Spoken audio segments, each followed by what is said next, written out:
Okay. So last time हमने देखा था कि how to work with the logistic regression है ना, और किस तरीके से काम करता है। अभी हम देखेंगे decision boundary for the logistic regression.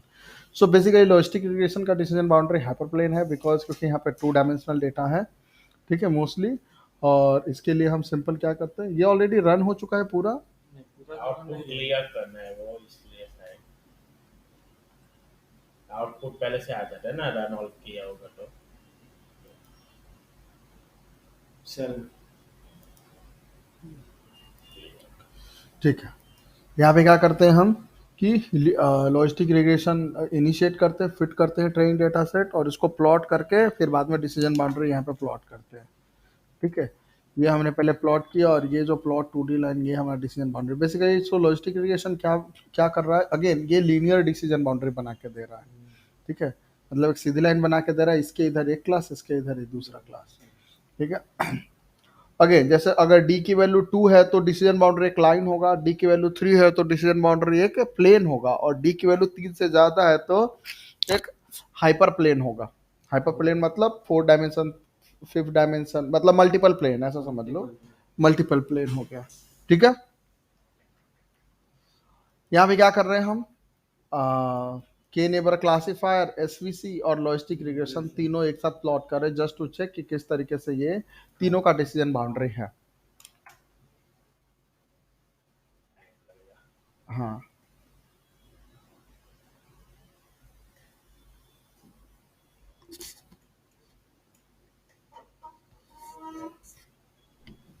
इसको यहाँ रखता हूँ।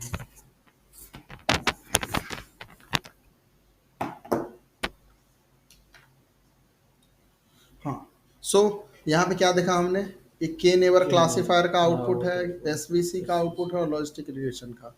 सो के नेबर क्लासिफायर और एसवीसी दोनों के दोनों kind of non linear decision boundary बना रहे हैं, बट लॉजिस्टिक रिग्रेशन एक लीनियर डिसीजन बाउंड्री बना रहा है। तो ये इसकी लिमिटेशंस है ना। अगर हमारा डेटा लीनियरली सेपरेबल है तो हम उसको लॉजिस्टिक रिग्रेशन से इजीली कैप्चर कर सकते हैं, क्योंकि बहुत ही ज़्यादा मीनिंगफुल आउटपुट देता है। But in reality most of the data linearly separable नहीं होता है। ठीक है, तो उसके लिए क्या यूज़ करना है, एसवीएल या एसवीसी, है ना। So notice the linear decision boundary, यहाँ पे लाइन है, ठीक है, एंड द कंपेयर देखिए, द मेन हाईवे पैरामीटर है लॉजिस्टिक रिग्रेशन का, दैट इज सी, है ना। तो दैट मीन्स कि अगर हमारे पास स्मॉलर सी वैल्यू रहेगा तो अंडर फिटिंग होगा, और बिगर सी मतलब ओवर फिटिंग होगा। सो यहाँ पे क्या कर रहे हैं हम, सी की वैल्यू बार बार चेंज कर रहे हैं। सी की वैल्यू यहाँ पे मैं मल्टीपल टाइम चेंज कर रहा हूँ, और उसको फोर लूप में लेके पास कर रहा हूँ डिफरेंट डिफरेंट सी की वैल्यू, और उसका रिजल्ट चेक कर रहा हूँ कि किस तरीके से हो रहा है। ठीक है, यहाँ पे देखो सी की वैल्यू 0.0001 है, और सी बी स्कोर 65 है। फिर सी की वैल्यू बढ़ा 79, सी की वैल्यू बढ़ा 83, फिर 82, 82, 82, 82, 82 के आसपास। सो बेसिकली सी की वैल्यू हमने देखा कि अगर कम है तो बेसिकली यहाँ पे क्या होगा, कम है तो अंडर फिट होगा, और बड़ा अगर सी की वैल्यू बड़ी है तो ओवर फिट होगा। अगेन और भी वैल्यू होगा, सी और गैमा एक मतलब एक और हाइपर पैरामीटर होता है, नहीं सी होता है ना, सी और एसवीसी में तो गैमा भी गैमा नहीं, इसके अंदर सिर्फ सी रहता है। ठीक है, तो बेसिकली ये इसकी लिमिटेशन आ गई, इससे ज्यादा स्कोर ला ही नहीं सकता। अब इसी की वैल्यू हमने ऑप्टिमल कौन सी रहेगी? ऑप्टिमल जो सबसे बड़ी वैल्यू रहेगी, सबसे बड़ी वैल्यू ऑफ सी कौन सा है, ये ना, तो ये सबसे ऑप्टिमल वैल्यू है, तो 0.01, या ये भी हो सकता है, नहीं ये है, उसमें काम हो जाएगा ना ट्रेन स्कोर। क्लियर। तो basically optimal value of hyper parameter ढूंढने के लिए ना, क्रॉस वैलिडेशन के सबसे बिगर वैल्यू ढूंढो। वैलिडेशन स्कोर, हाँ नहीं, मतलब ये वाला, हाँ ये वाला मतलब स्कोर, टेस्ट स्कोर ही हुआ ना। ये हाँ ये वाला टेस्ट स्कोर का वो सबसे सबसे बड़ी, ज्यादा। हाँ सबसे बड़ा स्कोर कौन सा है, और वो हमारा बेस्ट हाइपर पैरामीटर होगा। बट सर उसके हिसाब से ये जो मीन ट्रेन स्कोर है, ये ट्रेन स्कोर का जो डिफरेंस होगा वो ज्यादा बड़ा नहीं होना चाहिए ना, वरना तो वो अंडर फिटिंग हो जाएगा ना। हाँ मतलब, बट क्रॉस वैलिडेशन में ये प्रॉब्लम बहुत ही कम आती है। हाँ वो क्रॉस वैलिडेशन में हमने जब वो हाँ अंडर फिटिंग किया तब डिस्कस किया था इसमें। हाँ ये सिमिलर जो डिफरेंस होगा वो कम होना चाहिए। हाँ वो कम होना चाहिए, यहाँ पे वैसे भी कम है, हाँ बट ये जो है क्रॉस वैलिडेशन इस चीज को काइंड ऑफ बहुत अच्छे से कर देता है।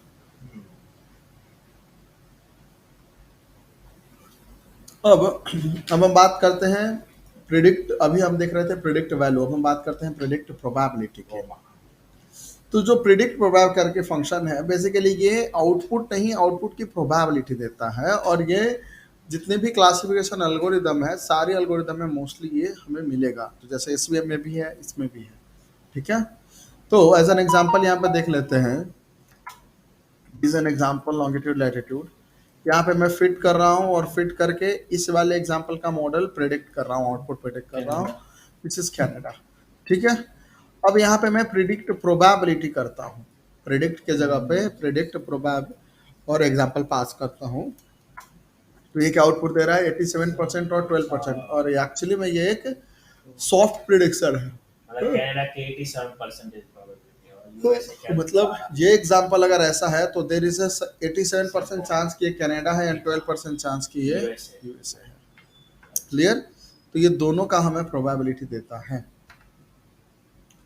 Output of predict proba is the probability of each class in the binary classification, we get the probability associated with the both class, ठीक है। जो first entry of estimated probability of the first class and the second entry होगा वो second class के लिए, और वो कैसे पता चलेगा, मॉडल डॉट क्लासेस। ये तो और पहले भी देखा था ना। हाँ, ये देखा था क्लासेस में।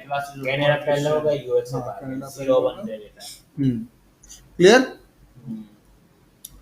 बिकॉज इट्स, हाँ, अगर ये काइंड ऑफ, क्योंकि इसका आउटपुट प्रोबेबिलिटी है, तो One सबका नहीं आउटपुट होगा। 1 होगा, ठीक है।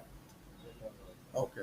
Since the probability for the two classes sums to 1, exactly one of the classes have greater than 0.5 and going to be the predict, इसलिए predict करते हैं तो आपको ये आउटपुट देता है। Now how does the logistic regression calculate these probability? तो basically हमने देखा था कि जो ये जो है,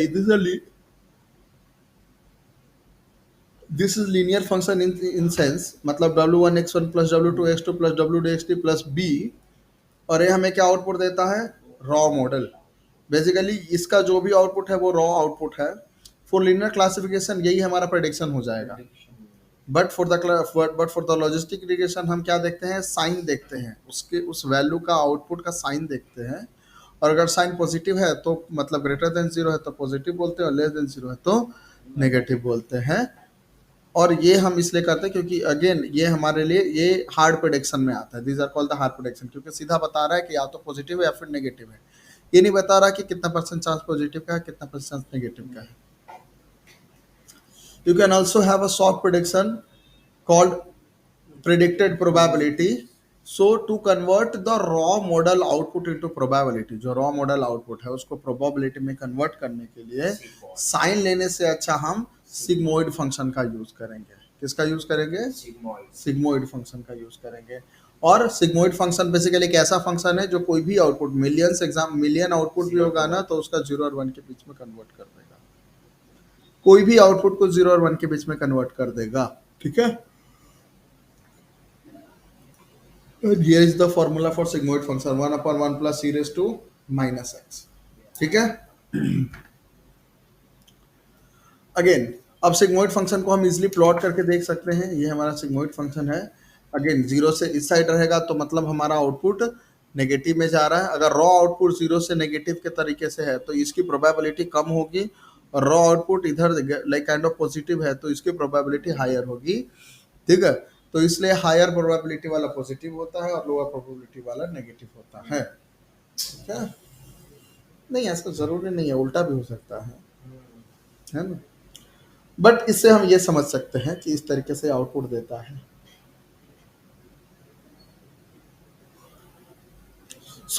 अभी तक हम देख रहे थे कि हम लोग इसका W ट्रांसपोज X का साइन देखते थे, एंड इन अदर वर्ड हम लोग ये देखते थे कि वो ग्रेटर देन 0 है कि नहीं। और इसके लिए थ्रेशोल्ड वैल्यू क्या लगते थे हम लोग, 0, मतलब 0 से ग्रेटर है तो पॉजिटिव, ग्रेटर 0 से नेगेटिव है तो मतलब 0 से कम है तो नेगेटिव, ठीक है। अब in other word if our predicted probability is greater than 0.5, यहाँ पे अब हम इस केसेस में अगर ये हमारा सिग्मोइड फंक्शन है तो बीच वाला value as a threshold value लेंगे, क्योंकि आउटपुट 0 और 1 के बीच में करता है। तो हम लोग पॉइंट वैल्यू को, ये थ्रेशोल्ड वैल्यू 0 के जगह पे थ्रेशोल्ड वैल्यू अब 0.5 है, तो आउटपुट 0.5 से कम है तो हमारा जो काइंड ऑफ प्रेडिक्टेड प्रोबेबिलिटी का आउटपुट है वो नेगेटिव होगा, है ना, या फिर क्लास 0 होगा, और 0.5 से ज़्यादा है तो क्लास 1 होगा इस केसेस में। ठीक है, अगेन लेट्स गेट द, यहाँ पे हम लोग खुद से डिजाइन भी कर सकते हैं। ये हमने एग्जांपल लिखा, एक जो एग्जांपल को नंपाई में कन्वर्ट किया, कोएफिशिएंट से मल्टीप्लाई करके डॉट प्रोडक्ट लगा, इंटरसेप्ट ऐड किया और ये सिग्मोइड फंक्शन में हमने पास किया, which is we are getting 0.12। अब ये आउटपुट 0.12 इसलिए दे रहा है क्योंकि हमेशा ये 0.5 मतलब ये जो सिग्मोइड फंक्शन है हमेशा पॉजिटिव का आउटपुट देता है, ये हमेशा पॉजिटिव का आउटपुट देता है, मतलब पॉजिटिव क्लास का आउटपुट देगा हमेशा। पॉजिटिव क्लास सिग्मोइड फंक्शन आपको पॉजिटिव क्लास का आउटपुट देगा। तो हमारे केस में पॉजिटिव क्लास क्या है? कनाडा। यूएसए। यूएसए और 0 कनाडा है और 1 हम्म। यूएसए।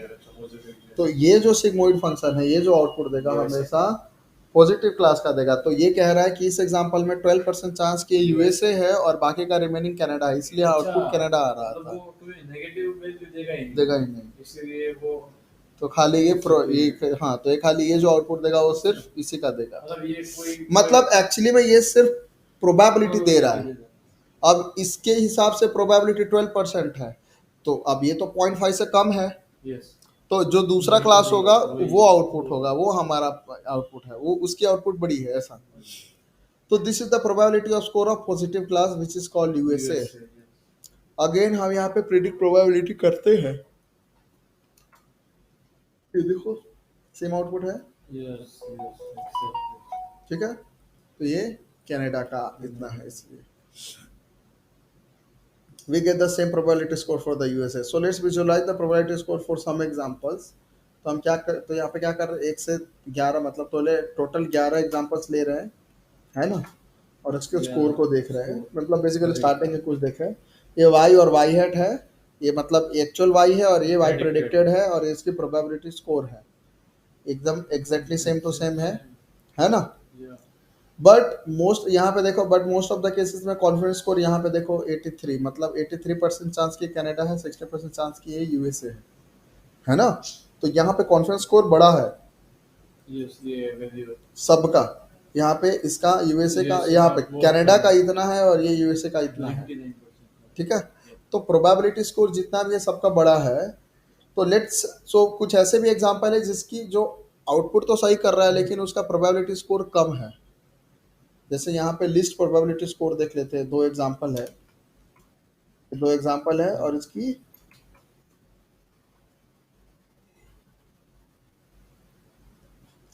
खाने के बाद ये दोनों कनाडा है, इसका एग्जैक्ट आउटपुट और इसकी प्रिडिक्ट प्रोबेबिलिटी कर रहे हैं। तो ये देखो कनाडा, लेकिन ये क्या कह रहा है, 56% चांस है कि कनाडा है, 43% चांस यूएसए है और इसका 68 और 31। तो आउटपुट तो सही है लेकिन प्रोबेबिलिटी स्कोर कम है, मतलब कॉन्फिडेंस स्कोर कम है। अगेन अब ये ऐसा क्यों है, हम इसको प्लॉट करके देखेंगे तो हमें खुद ब खुद पता चल जाएगा कि ये लाइन से कितना दूर है। मतलब वो ज्यादातर पास ही होगा लाइन से। ज़्यादातर पास ही होगा, ये देखो दोनों एग्जांपल पास है, तो इसलिए इसका स्कोर कम है। इधर होता तो स्कोर ज्यादा रहता, इधर रहता तो स्कोर ज्यादा रहता, ठीक है। इसको पता नहीं चला लाइन के पास है हाँ। ना, इसलिए उतना नहीं पता। The points are close to decision boundary which makes sense and the most confident cases देख लेते हैं। ये दो एग्जांपल है मोस्ट कॉन्फिडेंट केसेस, तो बहुत ठीक है। ये दोनों देखो, कनाडा इसका 99% चांस और इसका कनाडा 95% चांस, और इसको हम प्लॉट कर सकते हैं, पूरे कोने में होगा। ये इधर और ये इधर। तो लाइन से जितना ज्यादा दूर रहेगा उतना कॉन्फिडेंस स्कोर ज्यादा रहेगा, जितना ज्यादा पास रहेगा उतना कॉन्फिडेंस स्कोर कम रहेगा। ऐसा हम लॉजिस्टिक रिग्रेशन में देखते हैं। क्लियर? सर इधर होगा तो सबसे ज्यादा होगा इधर। हाँ, इधर होगा तो भी सबसे ज्यादा है। मुझसे भी ज्यादा नीचे होगा। पॉइंट हो जाए। हाँ वो तो है। The points are far away from the decision boundary which makes sense. Our confidence again. Let's examine some cases where the model is confident about the prediction but the prediction is wrong. मतलब model 100% predict मतलब correct बोल रहा है कि एकदम सही है लेकिन एक्चुअल में गलत है। ये कुछ एग्जांपल देख लेते हैं, ये दो एग्जांपल है। इसकी वाई वैल्यू क्या है यूएसए और इसको प्रेडिक्ट कर रहा हूँ। यहाँ पे दोनों में कनाडा और कितना परसेंट चांस, 93 96। ऐसा भी नहीं कि 53%, ऐसा नहीं, 93% चांसेस को लगता है कनाडा। अब ये क्यों है? इतना गलत डिसीजन बाउंड्री की डिसीजन बाउंड्री की वजह से।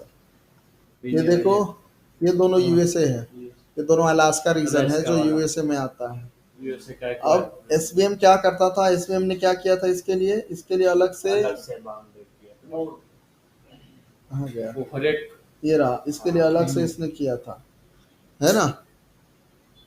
एक मॉडल था, लेकिन एक की दो के लिए अलग से दिया। हम्म, लेकिन यहाँ पे सीधा लाइन है इसलिए इसको कभी भी कैप्चर नहीं करेगा।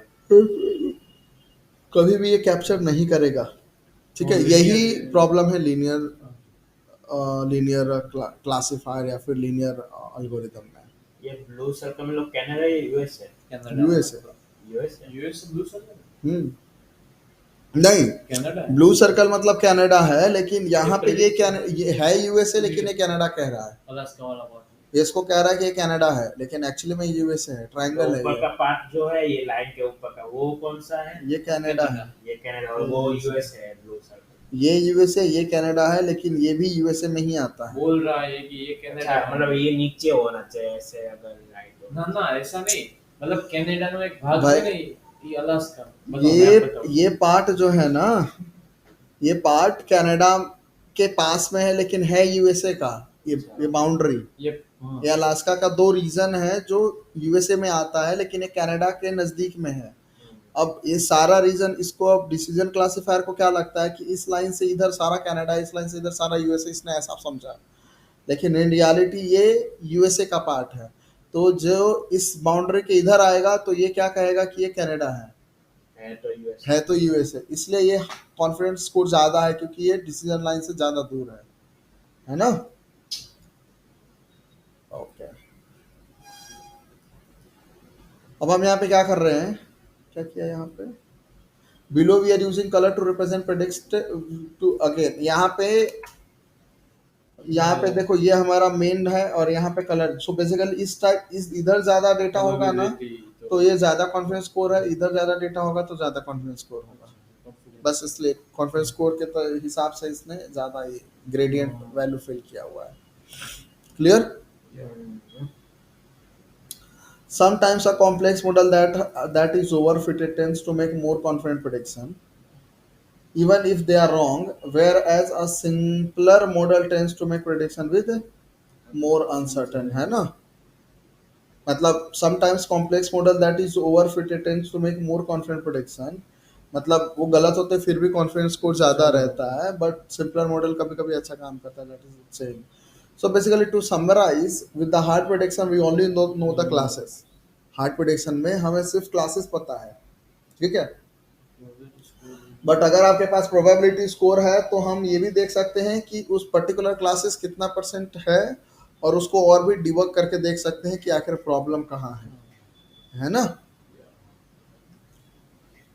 देख लेना ट्रू फॉल्स बाद में। Linear SVM, so we have seen non linear SVM with RBF kernel. So SVM को नॉन लीनियर इसलिए बोलते हैं क्योंकि उसके अंदर हम आरबीएफ कर्नल यूज करते हैं। वो तो वो बड़ा सेंट बड़ा वो वेक्टर्स होता है, हाँ, उससे बोल के कर्नल्स कर्नल्स के हिसाब से ये नॉन लीनियर डिसीजन बाउंड्री बना पाता है, बट कर्नल को आप डिफॉल्ट में आरबीएफ ही रहता है, लेकिन कर्नल को आप सेट भी कर सकते हो और इसको लीनियर कर सकते हो, ठीक है। तो यहाँ पे हमने कर्नल इक्वल टू लीनियर किया, ठीक है, यहाँ पे हमने कर्नल इक्वल टू लीनियर किया। अब ये डिसीजन बाउंड्री लीनियर, जो अब ये जो डिसीजन बाउंड्री बनाएगा वो लीनियर डिसीजन बाउंड्री बनाएगा, अगर हम कर्नल चेंज कर दे तो, ठीक है। यहाँ पे डेटा सेट ले रहे हैं, यहाँ पे एसवीएम और लीनियर, यहाँ पे एसवीएम विद आरबीएफ कर्नल। यहाँ पे सिंपल हमने क्या किया ना, गामा वैल्यू सेट किया और कर्नल इक्वल टू लीनियर किया, दैट्स सेट, और कुछ नहीं किया है। ये दोनों को प्लॉट कर रहे हैं, ये हमारा नॉन लीनियर है, ये हमारा लीनियर है, ठीक है, दोनों को एक साथ प्लॉट करके ये देखो। अब ये भी सिमिलर टू लॉजिस्टिक रिग्रेशन जैसा दिख रहा है ना, वही है। लेकिन है लीनियर एसवीएम। और ये देखो, ये क्या है, नॉन लीनियर एसवीएम, ठीक है, जो इसको कैप्चर कर पा रहा है। So predict method of linear SVM and logistic regression work the same way, we can get the coefficient associated with the feature and intercept, दोनों के लिए देख सकते हैं हम लोग लीनियर एसवीएम के लिए, बट दोनों का वर्किंग जो है ना वो दोनों का अलग है। मतलब it's linear SVM is not the same as logistic regression, but output similar आता है। दोनों सेम नहीं है, वर्किंग अलग अलग है दोनों का, लेकिन आउटपुट अलग अलग आता उसमें सपोर्ट वेक्टर पे काम करते हैं ना ये वाला, है। हाँ वो हाँ, जो वो अलग सिलेक्टेड है, वो वेक्टर्स अलग होते हैं है, हाँ उसमें। ठीक है। यहाँ पे देखो, हाँ वो थ्रेशोल्ड पे करता है और ये सपोर्ट वेक्टर ये सपोर्ट वेक्टर पे करता है, तो मतलब तो ये सपोर्ट वेक्टर पे करता है, तो ये जो 2 पॉइंट वाला जो पुराने गेम में दिया था, तो इसमें वो काउंट नहीं करेगा ये, मतलब वो जो अलास्का वाला पार्ट था उसने अलग डिसीजन बाउंड्री बनाई थी उसके लिए, नहीं तो इसमें नहीं करेगा ना, ये देखो तो ना, ये दोनों को डिस्कार्ड कर देगा, डिस्कार्ड क्यों करेगा? मतलब तो मतलब मतलब जो मोस्ट सिमिलर एग्जांपल होंगे उसके हिसाब से लेगा ये, जो पास है और जो लाइन पास से। होगा लाइन से, और बेस्ट लाइन ढूंढेगा कि बेस्ट लाइन कौन सा है। अब ऐसा तो है नहीं कि 100% कर ही देगा, 100% तो नहीं करेगा। तो सब जो सबसे बेस्ट मिलेगा वो वाली लाइन ले लेगा और वो वाले सपोर्ट ये वेक्टर सभी लीनियर लाइन फाइंड चेक करेगा, करेगा। चेक करेगा। अच्छा ऐसे उसमें तो वो इसमें हर के एक अंदर तो हाँ, तो अलग अलग इसके अंदर कर्नल ही, मतलब इस, सो ये वाला टेक्निक अलग है, ये वाला टेक्निक अलग है, ये आरबीएफ के हिसाब से करता है, ठीक है। और यहाँ पे भी हम देखो, इसके हम कोएफिशिएंट वैल्यू, ये हमारा वेट पैरामीटर देखा दोनों का, और ये हमारा इंटरसेप्ट देखा। लॉजिस्टिक रिग्रेशन का भी देख सकते हैं, ये देखो दोनों का अलग अलग है ना, और दोनों में भी डिफरेंस है। So note that the coefficient and the intercept are slightly different for logistic regression. This is because fit for SVM, linear SVM and logistic regression are different. मैं बोला कि दोनों अलग तरीके से काम करते हैं। क्लियर? अब बात करते हैं model interpretation of linear classifier. So one of the primary advantages of linear classifier is their ability to interpret model, है ना? सो लीनियर क्लासिफायर या फिर जो लीनियर फैमिली से जितने भी मॉडल हैं, उसका सबसे बेस्ट एडवांटेजेस यही है कि हम उसके मॉडल को इंटरप्रेट कर सकते हैं, समझ सकते हैं कि क्या हो रहा है। जैसे with the sign and magnitude हम ये देख सकते हैं कि वाई वैल्यू किधर की तरफ जाएगा, ये वाला आउटपुट किधर की तरफ ले जाएगा, कितना पुल करेगा। मतलब हमें साइन से ये पता चलेगा कौन से डायरेक्शन में वाई वैल्यू पुल हो रहा है, और मैग्नीट्यूड से ये पता चलेगा कि कितना पुल करेगा। क्लियर? यहाँ पे हम IMDb डेटा सेट पे देख रहे हैं इस पूरे इसको, ये डेटा सेट हमने रीड किया, ये डेटा सेट है, ये लेबल है। पहले कुछ रिप्लेस वगैरह करना पड़ेगा, है ना, इसको क्लीन करना पड़ेगा। रिप्लेस टैग करके फंक्शन बनाया हमने, ये हुआ। फिर इसको स्प्लिट किया ट्रेन एंड टेस्ट में, और काउंट वेक्टराइजर से हम यहाँ पे वेक्टराइज कर रहे हैं और बैग ऑफ वर्ड बना रहे हैं, ठीक है।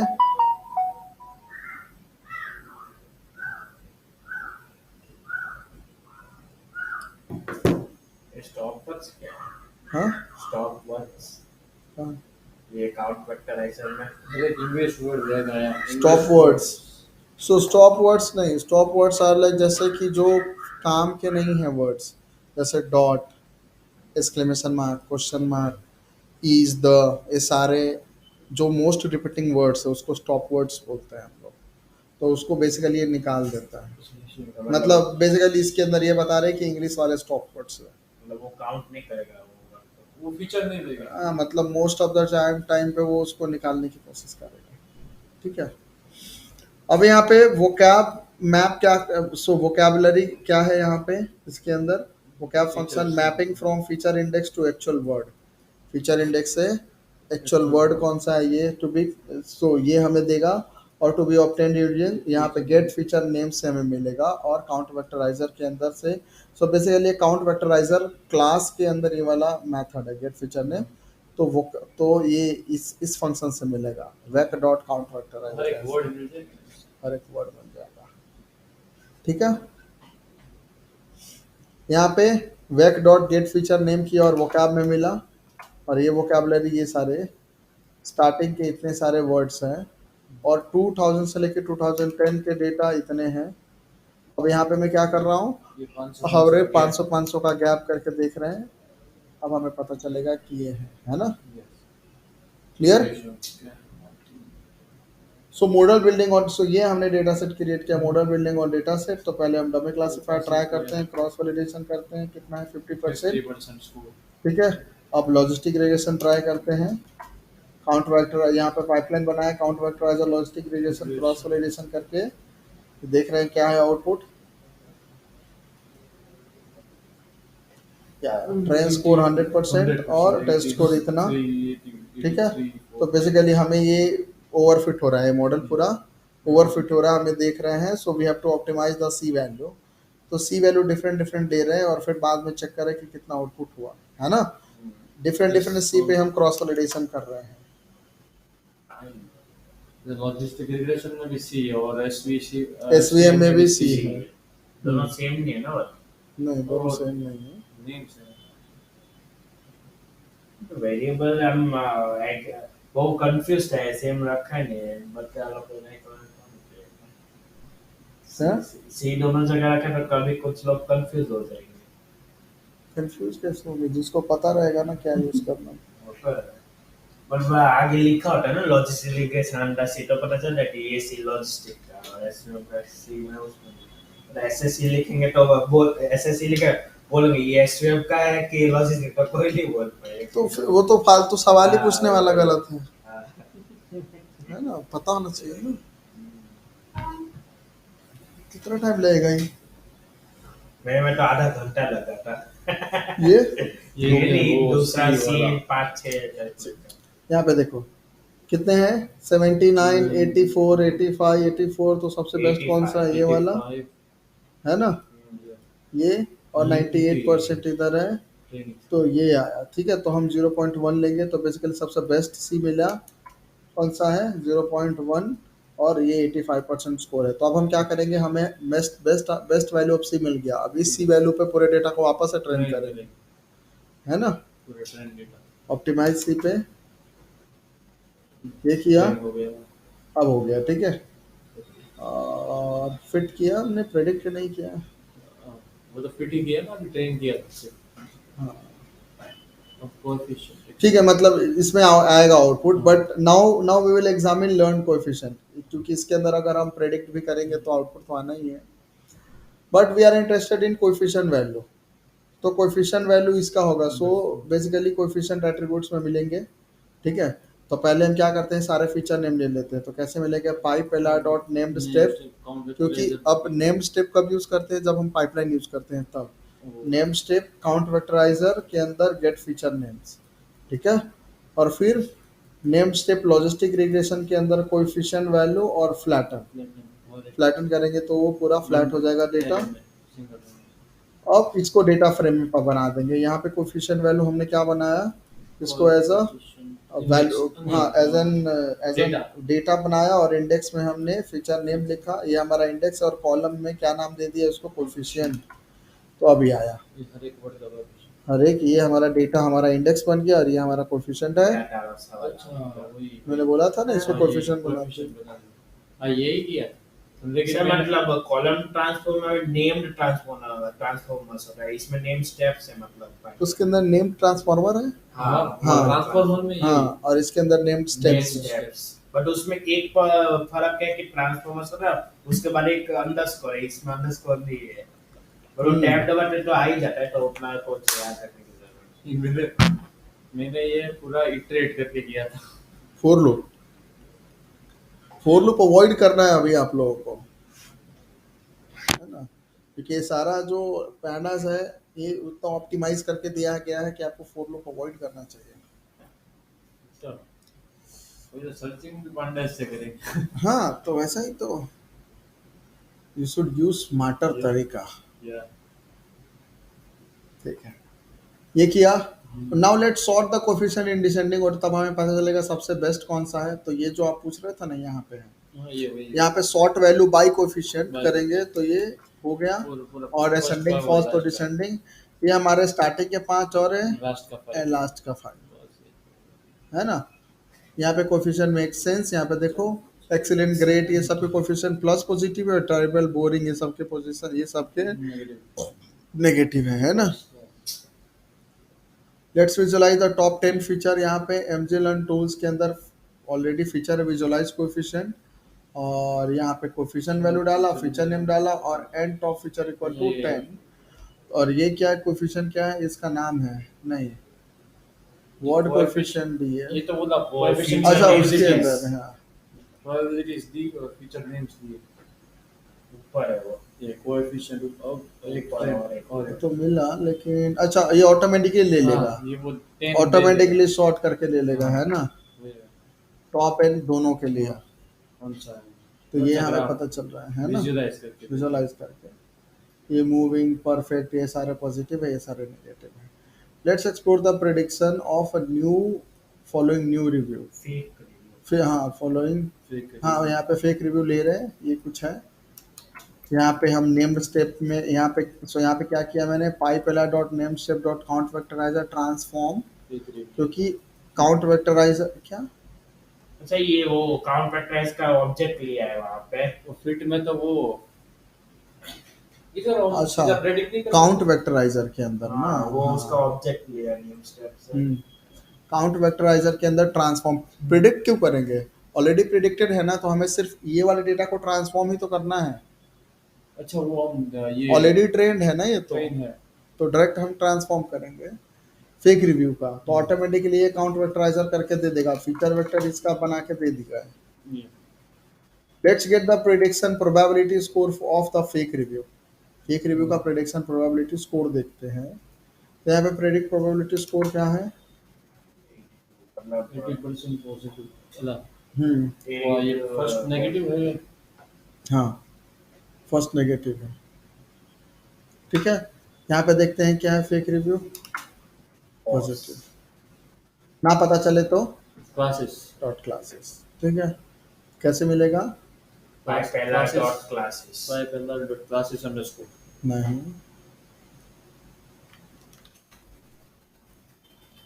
डॉट क्लास नहीं उसका वो नेम्ड स्टेप अच्छा वो काउंट वेक्टराइजर स्टेप्स है कि स्टेप है, स्टेप स्टेप्स है स्टेप टैप स्टेप अच्छा okay count vectorizer logistic count regression, vector ऐसे का ऑब्जेक्ट है ना लॉजिस्टिक रिग्रेशन, मॉडल की तरह वेक्टराइजर में क्या और इसके अंदर क्लासेस देखना है, क्लासेस हो जाता है is classes negative and positive, ठीक है,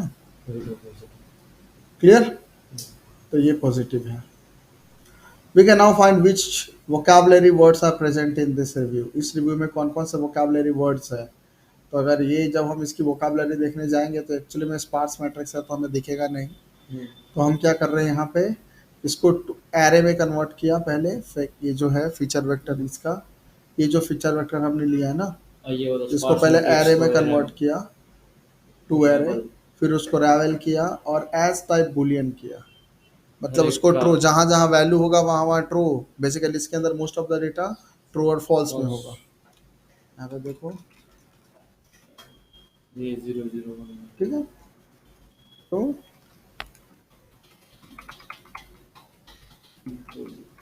बुलियन कर देंगे तो ट्रू फॉल्स मिल गया। अब यहाँ पे मैं क्या करूँगा, सो ओके यहाँ पे इसका सेव देख रहे हैं, बेसिकली 10,000 आएगा क्योंकि 10,000 थे ना फीचर, उतने 10,000 थे कॉलम, तो जो जहाँ जहाँ होगा वहाँ वहाँ वैल्यू होगी, बाकी जगह पे 0 होगा, ठीक है। How many words are there in the review, sum करेंगे तो पता चल जाएगा क्योंकि ट्रू वाली वैल्यू सम हो जाएगी। हमारा 10,000 वर्ड्स अलग अलग पूरे डेटा 10,000 टोटल पूरे डेटा का था, पूरे डेटा का था। इसके अंदर कितने थे, टोटल 12 है, इसके अंदर भी उतने ही फीचर वेक्टर बनेंगे ना, मतलब ये 12 क्या है जहां जहां वैल्यू है इसके अंदर से जो वैल्यू है इसके अंदर, ये जो फेक रिव्यू है ना इसके अंदर तो नहीं आएंगे ना सारे। सुनो, ये जो हमने फीचर वेक्टर ऊपर बनाया पूरे डेटा का, उसमें से टोटल कितने, जब हमने काउंट वेक्टराइजर किया ना तो टोटल 10,000 काउंट वेक्टराइजर वैल्यू मिला मेरे को। कितने मिले, 10,000 10,000। इसका ये फेक रिव्यू का फेक रिव्यू नहीं, ऊपर वाले का। ऊपर वाला अब कोई नया एग्जांपल लूंगा तो उसके भी इतने ही चाहिए ना काम करने के लिए, तो इसकी कोएफिशिएंट वैल्यू कितनी हुई, इसकी कोएफिशिएंट वैल्यू कितनी हुई 10,000 10,000 मिला। अब मैं कोई नया एग्जांपल पास करूंगा तो 10,000 चाहिए ना। तो 10,000 चाहिए। इसको 10,000 ही रिक्वायर्ड है ना।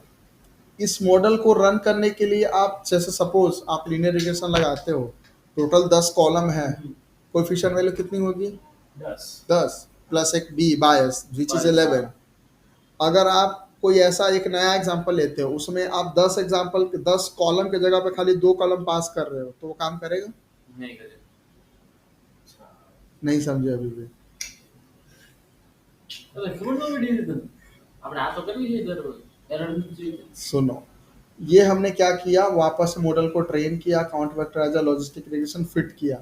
तो इसने ना, तो ये जो आपको शायद काउंट वेक्टराइजर नहीं समझ में आया, काउंट वेक्टराइजर क्या किया, इस पूरे वर्ड में से 10,000 फीचर निकाले, 10,000 कॉलम, 10,000 कॉलम लेगा ये, कंसिडर करेगा। काउंट वेक्टराइजर क्या करेगा, जब भी आप डेटा सेट पास करोगे ना तो 10,000 बेस्ट इंपॉर्टेंट फीचर निकाल के दे देगा ये, ठीक है, टेक्स्ट डेटा में से। मतलब ये काउंट कर है ना 1 तो ऐसा कि प्रेजेंट एब्सेंस अरे काउंट वेक्टराइजर हमें वो उतने सारे वर्ड निकाल के दे रहा है, मतलब काउंट वेक्टराइजर ने क्या किया पता है, ये जो है ना वैल्यू 0 0 0 1 जूम जूम से ये सारे जो है ना, ये सारे फीचर निकाल के दिए काउंट वेक्टराइजर ने, और ऐसे कितने निकाल के दिए? 10,000।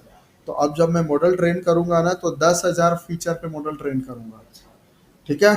तो 10,000 कोएफिशिएंट मिले। अब यहाँ पे हर एक कोएफिशिएंट का ये वैल्यू दिख रहा है, टोटल कितना है? 10,000। कोई नया वर्ड पास करूंगा, कोई नया यहाँ पे वर्ड नहीं, अगर मैं कोई नया टेक्स्ट पास करता हूँ तो ये, तो इसके अंदर ये मैंने नया टेक्स्ट पास किया तो इसके अंदर 10,000 तो होंगे नहीं। तो इस तो काउंट वेक्टराइजर के हिसाब से जो जो फीचर इसने लर्न किया है वो फीचर इसमें से लर्न करेगा।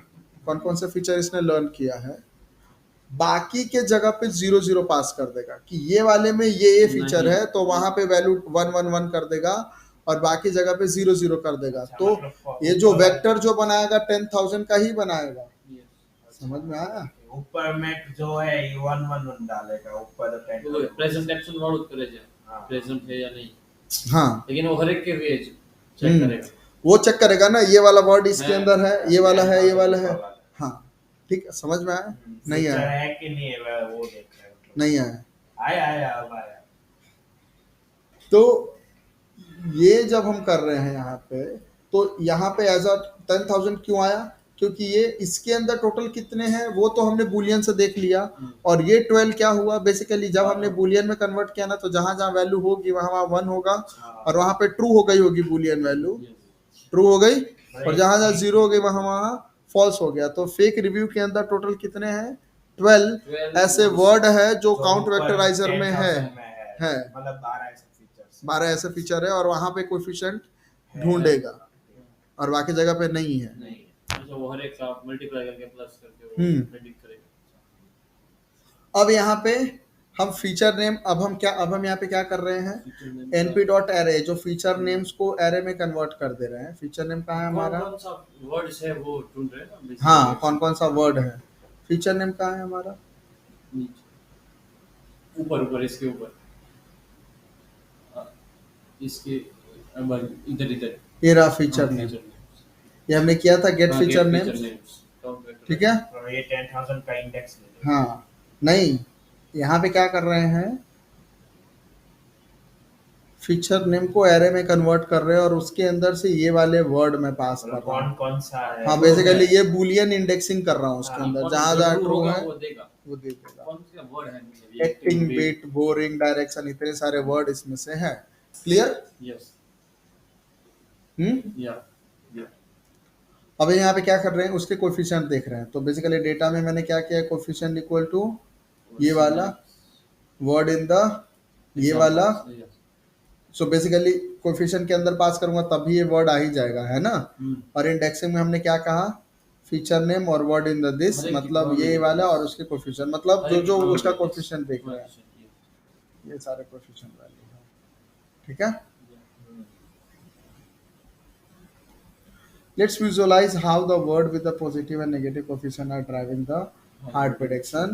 तो यहाँ पे क्या कर रहे हैं हम, विजुअलाइजेशन में डाल रहे हैं और ये हमें पता चल रहा है क्या है। ये टोटल बोरिंग नेगेटिव में है, बोरिंग डायरेक्शन, एक्टिंग, गॉट, ये सारे नेगेटिव आउटपुट की तरफ ले जा रहा है और ये सारे पॉजिटिव और आउटपुट। पॉजिटिव है इसीलिए उसको हाँ, ओवरऑल बिट पॉजिटिव, ये सब पॉजिटिव है, एंजॉय, तो इसके कोफिशिएंट पॉजिटिव है। क्लियर? यस यहाँ पे प्लॉट कर सकते हैं, प्लॉट कोफिशिएंट एग्जांपल करके फंक्शन बनाया हमने, गॉड को क्यों नेगेटिव ले रहा है? इसमें लिया बस, अभी कुछ ना कुछ तो लेगा ना। तो ये हुआ होगा तो इस हिसाब से मिलेगा ना ट्रेनिंग के हिसाब से गॉड को नेगेटिव पर उसका वेटेज बहुत कम है देख ये तो हम जी गेट नहीं होगा कुछ पर एक्टिंग भी पॉजिटिव हो जाते हैं ना, क्योंकि पॉजिटिव अच्छी ग्रेट एक्टिंग है, सबल एक्टिंग भी पर ग्रेट एक्टिंग ना ना ग्रेट अलग वस्तु एक्टिंग अलग वस्तु तो ये तो इसने ऑटोमेटिक लर्न किया ना, बुद्धू है। तो ये तो बुद्धू ही है, machine learning, it's a maths ना। हमें सिखाना है ना इसको हाँ, हर एक बच्चा बुद्धू ही होता है यस, ठीक है।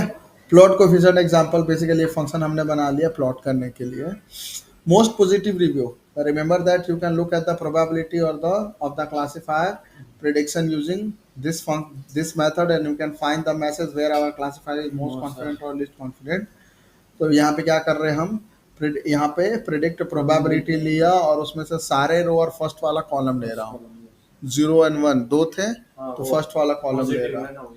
हाँ, और उसमें से मैक्सिमम ये रहे, ठीक है, पॉजिटिव क्लास के। Let get the index of example where the classifier is most confident, मतलब हायर प्रोबेबिलिटी स्कोर। तो यहाँ आर्ग मैक्स किया, तो ये इसमें से आर्ग मैक्स करेंगे तो क्या करेगा, ये इंडेक्स देगा मैक्सिमम वैल्यू का, ठीक है, और यहाँ पे पास किया, ये हमारा मोस्ट पॉजिटिव एग्जाम्पल है। इतना बड़ा हाँ, ये रिव्यू है। इसमें हर एक वर्ड की सबसे क्लियर? यहाँ पे क्या कर रहे हैं हम, इसका प्रिडिक्शन ले रहे हैं और उसकी प्रोबेबिलिटी स्कोर देख रहे हैं, विच इज पॉजिटिव पॉजिटिव 100%, क्योंकि सबसे ज्यादा कोएफिशिएंट इसके अंदर पॉजिटिव वाले का है। Let's examine the feature associated with the review. यहाँ पे क्या कर रहे हैं, ये हमारा कांट वेक्टराइजर में ट्रांसफॉर्म कर रहे हैं मोस्ट पॉजिटिव को, और देख लेते हैं यहाँ पे। हर एक का अच्छा वर्ड हाँ, इतने वर्ड इसके अंदर के देख रहे हैं ना रिव्यू के, और इसमें तो बहुत ये सारे नेगेटिव है, ये सारे पॉजिटिव है, वर्ड ज्यादा लेकिन पॉजिटिव का वेटेज ज्यादा है, ठीक है। Review has both positive and negative, but positive का वेटेज ज्यादा है। मोस्ट नेगेटिव कैसे मिलेगा, यहाँ पे 0 वाले ले लिए, मैक्सिमम आर्ग मैक्स लिया, और उसका और यहाँ पे ये भी 100% आएगा, 0%, क्यों, क्योंकि नेगेटिव है, ना नेगेटिव इसमें नेगेटिव है 0%। सर इसमें ये पॉजिटिव नेगेटिव वेट 0 हाँ, क्योंकि ये खाली पॉजिटिव का देता है ना, प्रेडिक्टेड पॉजिटिव का देगा ना। हाँ सो इसकी प्रोबेबिलिटी स्कोर 0 है, that means highly negative probability है। और यहाँ पे हम मोस्ट नेगेटिव का काइंड ऑफ आउटपुट देख रहे हैं, क्या है, टॉप एंड कोएफिशिएंट इसके अंदर, ये है टॉप एंड कोएफिशिएंट, ठीक है। The review has both positive and negative word, but the words with the negative coefficient win in this case, ठीक है। So is it a possible to identify most important feature using KNN? What about the decision tree? कर सकते हैं क्या most important feature इसके अंदर, कर सकते हैं, लेकिन लॉजिस्टिक रिग्रेशन जैसा आउटपुट कोई नहीं देगा। केएनएन में तो डिसीजन में तो डिसीजन ट्री में आप देख सकते हो, लेकिन लेकिन इसके अंदर भी नहीं देख सकते, मतलब डिसीजन ट्री में भी खास करके जब वर्ड है हमारे पास ऐसे, तो भी बहुत ज्यादा फीचर है उसके अंदर, बहुत बड़ा हो जाएगा, तो कोई मतलब नहीं है ना। Clear?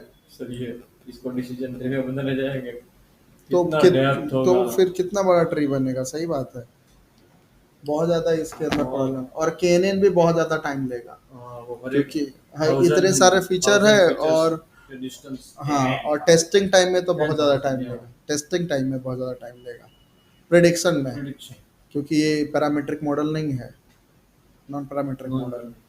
Clear? Summary of linear model. Linear regression is the linear model for the regression, whereas logistic regression is linear model for the classification. Both these models learn one coefficient per feature plus an intercept. Hyper parameter है logistic regression का सी, linear SVM का सी, reads का alpha, और interpretation हम देख सकते हैं less than greater than है तो वो हमारा पॉजिटिव नेगेटिव और इक्वल टू होगा, तो basically that will not like that is not making any input to the prediction, है ना। अगर जिसकी कोफिशिएंट जीरो के आसपास है तो स्ट्रेंथ देखते हैं, स्ट्रेंथ ऑफ लीनियर मॉडल क्या है, fast to train and predict, scale to the large data set, works well with the sparse data set, मतलब स्पार्स डेटा के सेट के साथ भी अच्छा काम कर लेता है लीनियर मॉडल, बहुत सारे मॉडल फेल हो जाते हैं यहाँ पे। Relatively easy to understand and interpret the prediction, perform well when there is a large number of features, मतलब जब large number of feature available है तो अच्छे से काम करता है, और large number of data set भी होना चाहिए। अगेन लिमिटेशन है, लीनियरली सेपरेबल होना चाहिए, अगर डेटा लीनियरली सेपरेबल नहीं है तो कभी क्लासिफाई नहीं होगा, ठीक है। जस्ट लाइक एक्सोर फंक्शन का आउटपुट है, ये कभी भी लीनियरली सेपरेबल नहीं है, पैटर्न माय ना कैच ऑन नहीं कर सकते एंड तो और सब हो सकता है भाई, ये नहीं ये होता। नहीं होता। इस टाइप के मोस्टली इसी टाइप के फंक्शन होते हैं, तो नॉन लीनियर डेटा पे ये लीनियर मॉडल अच्छे से काम नहीं करेगा, अगर लीनियरली सेपरेबल है तो अच्छे से काम कर नाम देगा। नहीं लेने करेगा भाई, हाँ, करेगा। क्लियर। अरे आपका खत्म होता है लीनियर मॉडल। नेक्स्ट टाइम हम देखेंगे हाइपर पैरामीटर ऑप्टिमाइजेशन, ठीक है, किस तरीके से, what is the best way to optimise hyperparameter. अभी तक तो हमने हाइपर पैरामीटर देखे, देखे सी के में और अब बेस्ट वे क्या है वो भी देखेंगे। फिर क्लासिफिकेशन मैट्रिक्स देखेंगे हम लोग, मतलब एक्यूरेसी कैसे चेक करते हैं क्लासिफिकेशन का, और रिग्रेशन का कैसे चेक करते हैं। फिर एनसेम्बल के बारे में बात करेंगे। बेसिकली एनसेम्बल मेथड जो है इंट्रोडक्शन होगा, मतलब पूरा लेक्चर इंट्रोडक्शन एनसेम्बल में, पूरा इन डिटेल नहीं होगा, लाइक एवरी एल्गोरिथम किस तरीके से बनाते हैं वैसा नहीं होगा।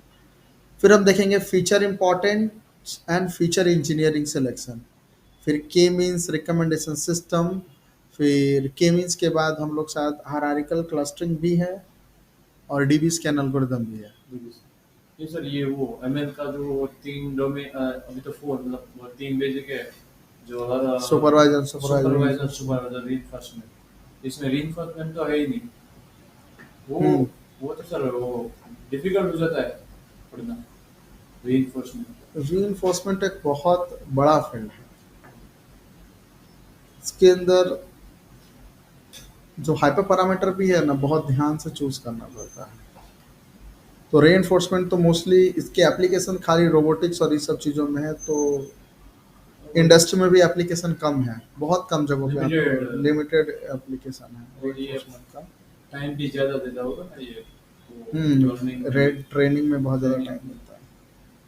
बाकी सुपरवाइज अनसुपरवाइज फिर डीप लर्निंग का बहुत ज़्यादा ये है, ठीक है। ठीक है, यहीं तक रखते हैं, है ना।